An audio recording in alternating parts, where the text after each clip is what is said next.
नमस्कार दोस्तों, स्वागत है आपका हमारे चैनल पर जहां पर आपको स्टॉक मार्केट की लेटेस्ट न्यूज़ मिलती रहती है। दोस्तों आज हम बात करने जा रहे हैं सेबी के न्यू रूल्स के बारे में।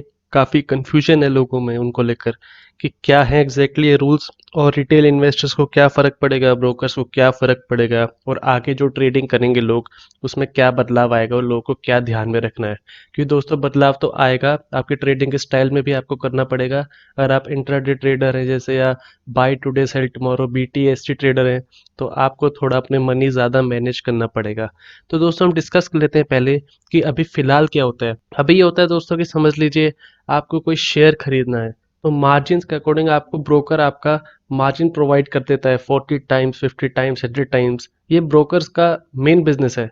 यानी आपके पास अगर 1000 रुपये ही हैं सिर्फ तो आपको 1 लाख रुपए शेयर खरीदते हैं, आप कॉन्फिडेंट है कि आज ये शेयर मुझे प्रॉफिट देगा। अगर आप सिर्फ 1000 रुपये करते और आपको 10% का प्रॉफिट चाहिए था तो आप 1000 पे सिर्फ 100 रुपये कमा पाते। पर आप ब्रोकर से मार्जिन लेकर समझ लीजिए 100 गुना ले ली तो 1 लाख रुपए पर आप आराम से उसके 10,000 कमा सकते हैं। तो इसमें क्या होता है कि ब्रोकर से आपका ब्रोकेज निकल जाती है, उसका पैसा बन जाता है और आपका पैसा बन जाता है। पर इसमें दिक्कत कहाँ आती है? तो दोस्तों समझिए ब्रोकर के पास एक क्लाइंट नहीं होता, कई सारे हजारों क्लाइंट होते हैं। तो हम एग्जांपल लेते हैं, समझिए एक ब्रोकर के पास है 10 अकाउंट। उन 10 अकाउंट में टोटल पैसा जमा है उसके पास 10 करोड़। अलग अलग बंदे हो, किसी का सिर्फ 25 लाख है, किसी का 1 करोड़ है, 1.5 करोड़ है। तो ब्रोकर्स क्या करते हैं, मार्जिन प्रोवाइड करते हैं। लेकिन उनमें से कुछ ट्रेडर्स ऐसे हैं, कुछ लोग ऐसे हैं जिन्होंने ट्रेड के लिए घुसे थे पर वो लॉन्ग टर्म इन्वेस्टमेंट में बदल गए हैं। तो ब्रोकर के पास कुछ पैसा है, ब्रोकर ये कैलकुलेट करके रखते हैं वो लोग कि अगर इतना पैसा मैं दे सकूं फिर भी मेरे पास बचेगा वापस अगर वो बंदा मांगे अपना पैसा तो उस हिसाब से अपनी मार्जिन कैलकुलेट करते हैं। तो समझिए आज एक ब्रोकर 100 टाइम्स मार्जिन देने के काबिल है तो आपने लेकिन 40 टाइम ही लिया तो यानी वो 60 टाइम तो बच गया, उसके पास वो पैसा रखा है जो लीगली तो रखा रहना चाहिए। पर अब ब्रोकर प्रोवाइड कर सकता है तो क्यों ना करे, सीधी बात ये है। तो समझिए कि उसने प्रोवाइड कर दिए और लोगों को मार्जिन प्रोवाइड कर दिए कि आपके पास 1000 हैं तो लो आपको मैं 50,000 प्रोवाइड करता हूँ। पर कुछ कई बार ऐसा होता है कि ब्रोकर्स वो पैसा गंवा देते हैं क्योंकि लोग ज़्यादा रिस्क ले लेते हैं ट्रेड पर और वो पैसा ज़ीरो हो जाता है। एक्सचेंजेस के पास जाती है सारी रिपोर्ट कि भाई आज के ट्रेड ये हुए हैं, इन लोगों ने पैसे लूज कर दिए। तो सीधी बात है, आपने ब्रोकर को जमा किए थे तो उसके अकाउंट से लूज होंगे पैसे वो। तो अब ऐसे में ब्रोकर घोषित कर देता है कि भाई मैं तो बैंकरप्ट हो गया। तो अब क्या करे जिस बंदे ने अपना ब्रोकर पे भरोसा डाल के पैसे दिए थे। तो ऐसे में काम आता है आपका इन्वेस्टर प्रोटेक्शन फंड। NSE का जो फंड है, इन्वेस्टर प्रोटेक्शन फंड, ये लॉ है। इसके अनुसार अगर ब्रोकर आपका पैसा बर्बाद कर देता है, बैंकरप्ट हो जाता है, तो NSE आपको 25 लाख रुपए या फिर जितना अमाउंट आपने लूज किया, दोनों में से जो कम है वो आपको दे दिया जाएगा। पर दोस्तों जिसका ज्यादा अमाउंट था उसका सोचो, उसको सिर्फ 25 लाख रुपए मिले हैं। और फिर सीधी बात में बोलें तो ये कोई लॉजिक वाली बात नहीं हुई। तो ऐसे में सेबी नए रूल्स क्या लाया है कि पहला तो इसमें हमने क्या बात की कि ब्रोकर मार्जिन प्रोवाइड करता है और दूसरा कि लोग ट्रेड्स करते हैं कभी भी अपने मन से। तो इसमें ब्रोकर को क्या करना है, अब से आपसे वो पहले ही मार्जिन कलेक्ट कर लेगा। अभी तक ये रूल थोड़े शिफ्ट कर दिए गए हैं आगे तक। तो यानी समझ अभी तो ब्रोकर को बताया गया कि 20% अपफ्रंट मार्जिन कलेक्ट करेगा। यानी अगर आप 50,000 का ट्रेड कर रहे हैं तो उसका 20% यानी 10,000 रुपये आप उसको प्लेज कर देंगे। आपको उसको प्रोवाइड करने पड़ेंगे शेयर्स के रूप में या किसी रूप में भी कि ये मेरी मार्जिन कलेक्ट कर दी है, अब मैं ट्रेड लेने के लायक हूँ, अब मैं ट्रेड लेना चाहता हूँ। तो ये आपने उसको मनी प्रोवाइड कर दिया है। तो इससे क्या होगा कि आपका जो रिस्क होगा, हर हर स्टॉक का अलग रिस्क होगा दोस्तों। आपको मैं दिखाता हूँ कि कहाँ पर कैलकुलेट होता है, वो कहाँ पर लिखा आता है स्टॉक का। ये आप देख सकते हैं NSE की साइट पर। यहाँ आप नीचे जाएंगे वैल्यू एट रिस्क, तो यहाँ VAR नंबर आपको दिख रहा है 17.85%। और एक्सट्रीम लॉस मार्जिन ELR या ALM भी बोलते हैं इसको 3.50। तो इस दोनों को मिला के आपका 21.35 आ गया। और ये शेयर है रिलायंस इंडस्ट्रीज। तो हर शेयर का अलग होगा, हर शेयर का धीरे धीरे अपडेट होगा जिस हिसाब से ट्रेड होगा। उसके लिए दोस्तों मैथमेटिकल फॉर्मूलाज होते हैं, हम जो कैलकुलेट होकर यहाँ अपडेट करते रहते हैं। तो ये बात हो गई मोटी मोटी। तो अब अगर आपके पास सेम मार्जिन रेट है तो आपके पास अगर आप 1 लाख के शेयर ले रहे समझिए तो यहाँ पे आपको दिख रहा है 21% है मार्जिन रेट। तो यानी इतने 21,000 रुपये आपके पास होने चाहिए उस ट्रेड को लेने के लिए। तो ये हो गई है मेन बात।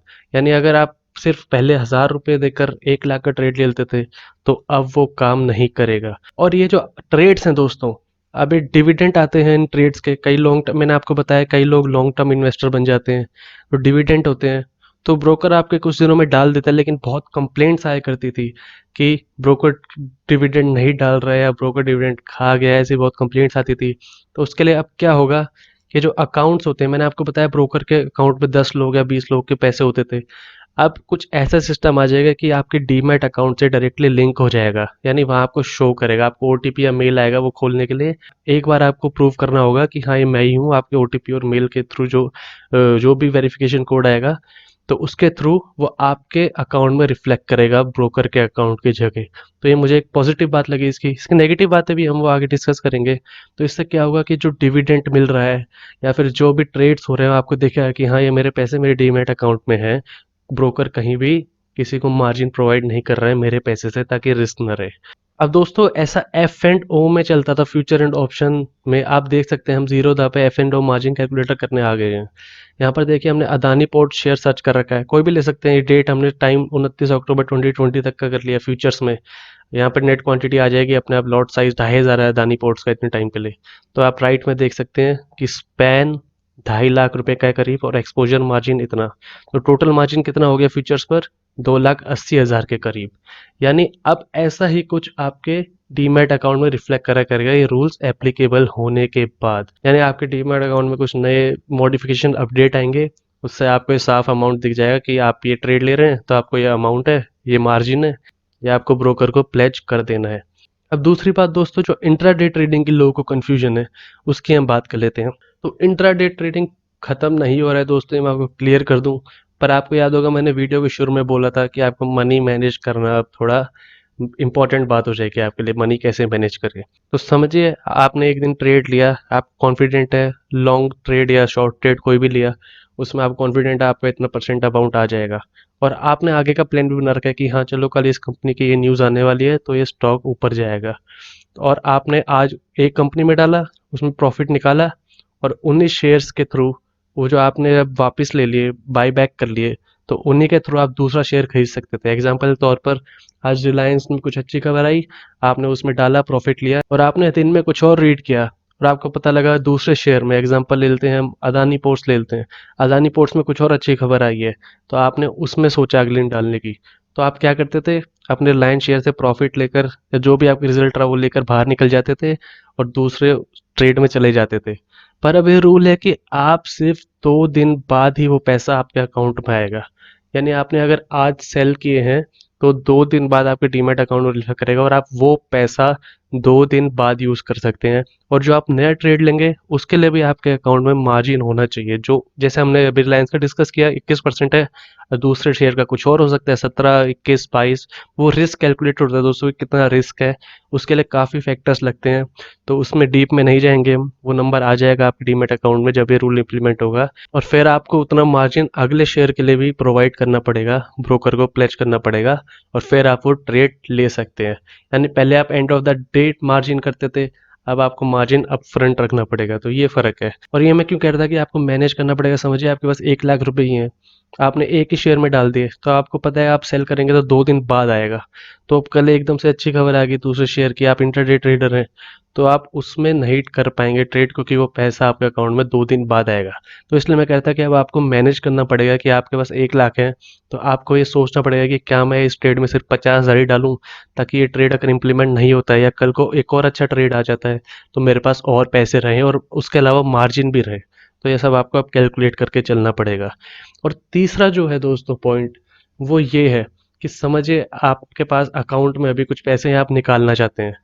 तो अभी जो अमाउंट दी गई 20%, यानी कि अगर आप 1 लाख रुपए हैं आप निकालना चाहते हैं तो उसका 20% यानी कि तकरीबन 20,000 रुपये आपके अकाउंट में पहले ही होने चाहिए, तभी आप निकाल पाओगे। अब ये रूल को जमा नहीं दोस्तों, काफ़ी लोग ये रूल बेकार लग रहा है, और ये रूल खास जमाने की समझिए किसी को ज़रूरत है आज के इन पैसों की, और उसके बाद इतने ही पैसे हैं, उसने कुछ ट्रेड लिया था अचानक ज़रूरत पड़ गई, तो उसके लिए उसके अकाउंट में पहले उतने पैसे हों वो जमा करे तब निकाले।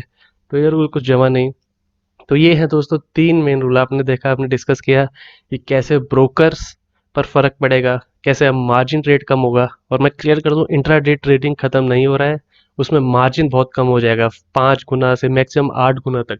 नहीं इतना हो जाएगा। तो अब जो लोग मार्जिन ट्रेडिंग करते थे उनके लिए तो काफ़ी बड़ा धक्का है, क्योंकि अब वो उतना ज़्यादा अमाउंट नहीं कर पाएंगे एक ट्रेड पर जितना पहले ब्रोकर प्रोवाइड करा करता था। और दूसरा हमने डिस्कस किया कि कैसे अब 2 दिन बाद आपके अकाउंट में पैसे आएंगे, तो आपको मनी मैनेज करना पड़ेगा। तीसरा हमने डिस्कस किया कि कैसे इंट्राडे ट्रेडिंग पर फर्क पड़ेगा। इंट्राडे ट्रेडिंग ओवर नहीं हुई है, पर आपको अब थोड़े ध्यान से ट्रेड्स लेने पड़ेंगे। तो मैं बताऊं तो दोस्तों, इसमें ज़्यादातर रूल्स तो रिटेल इन्वेस्टर के खिलाफ लग रहे हैं मेरे को, क्योंकि आप जानते हैं अभी कुछ खबर आई थी कि इस साल अप्रैल के बाद से बहुत ज़्यादा लोग ट्रेडिंग में घुस गए हैं। और आप बीच में खबर सुन रहे होंगे रॉबिनहुड इन्वेस्टर्स, वो जो आपने देखा होगा कई स्टॉक छोटे अमाउंट से कितने बड़े अमाउंट में चले गए, और फायदा लेके रिटेल इन्वेस्टर निकल जा रहे हैं बाहर। पेनी स्टॉक्स को उन्होंने 700-800 के स्टॉक्स बना दिए थे। तो अब इसीलिए शायद ये रूल आया, ताकि इन्वेस्टर इधर से उधर ना भागे एक दिन में कि आज इसको ऊपर कर दिया, जिसको ऊपर कर दिया। और इससे शायद ऑपरेटर का खेल भी थोड़ा कम हो जाएगा, ये भी देखने को मिल रहा है। ताकि अपर सर्किट लोअर सर्किट एकदम से ना आ जाए कि एकदम से अपर सर्किट लग रहा है, आज लोअर सर्किट लग रहा है। तो शायद मेरे हिसाब से तो ये देखकर ये रूल आगे लाया गया है। और दूसरा मैंने बताया कि ब्रोकरेज की वजह से जो कंप्लेंट्स आती थी, जो आपके पैसे पे रिस्क रहता था, उसकी वजह से। तो दोस्तों मुझे उम्मीद है कि आपको पूरा समझ में आ गया होगा कि क्या रूल है ये। और आपके कोई भी क्वेश्चंस हैं तो आप कमेंट्स में कर सकते हैं, और कमेंट्स में आप बताइए ज़रूर कि आपका क्या ओपिनियन है इस रूल पर, और क्या चेंजेस और आ सकते हैं। आपने देखा अभी पोस्टपोन कर दिया गया है इसको, तो अब क्या चेंजेस और आ सकते हैं इस रूल के अंदर, ताकि थोड़ा इम्प्रूव कर हो सके, ये थोड़ा बैलेंस्ड हो सके ये रूल। तो दोस्तों ये थे सेबी के न्यू रूल्स एक्सप्लेन्ड। उम्मीद है आपको वीडियो पसंद आई होगी। पसंद आई तो लाइक कीजिए, और ऐसी और वीडियोस के लिए हमारे चैनल को सब्सक्राइब कीजिए।